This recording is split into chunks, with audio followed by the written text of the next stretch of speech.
بن جاتا ہے. تو انہوں نے کہا کہ 1 out of every 5 people is actually using Indian medicine. اور یہاں آپ کی والی بات بھی بالکل وجہ ہے کہ ہم بھی وہی ایڈوانٹیج لے سکتے ہیں. ہماری فارماسیوٹیکل کمپنیز, ہمارے ہیلتھ کیئر ڈویژن کو بھی اسی طرح کی بوسٹ کی ضرورت ہے. محمود صاحب, ہیونگ سیڈ دیٹ, مجھے یہ بتائیے کہ آپ کا ایکسپیرینس انٹرنیشنل فارماسیوٹیکل کمپنیز کے ساتھ بھی رہا ہے اور پاکستان کی لوکل فارماسیوٹیکل کمپنیز کے ساتھ بھی رہا ہے. کیا ان کے رویے یا ان کے انداز میں, ان کے ویژن میں, ان کے مارکیٹنگ کرنے کے طریقے میں آپ کو کوئی واضح فرق لگتا ہے؟ دیکھیے, انٹرنیشنل ایکسپیرینس جو ہے وہ ان کا بہت اسٹرانگ ایکسپیرینس ہوتا ہے. ان کے بہت فیڈ بیکس بڑے اسٹرانگس ہوتے ہیں. ان کی انویسٹمنٹ بہت ہائی ہوتی ہے.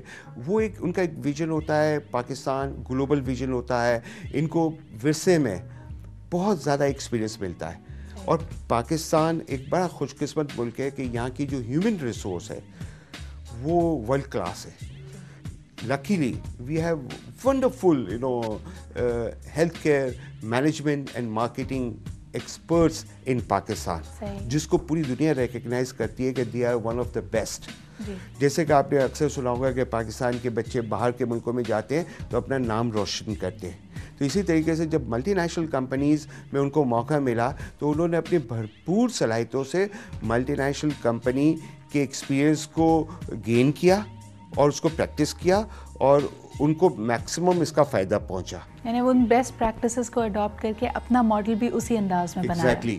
اور اس کا ارلی ڈیز میں پاکستان کی جو لوکل فارما انڈسٹری تھی اس کو بھی بینیفٹ ملا, کیونکہ یہی لوگ جنہوں نے وہاں ایکسپیرینس گین کیا تھا وہ پھر ان پاکستانی کمپنیوں میں گئے, رائٹ, اور اس اپنے ایکسپیرینس کو انہوں نے وہاں بھی امپلیمنٹ کیا.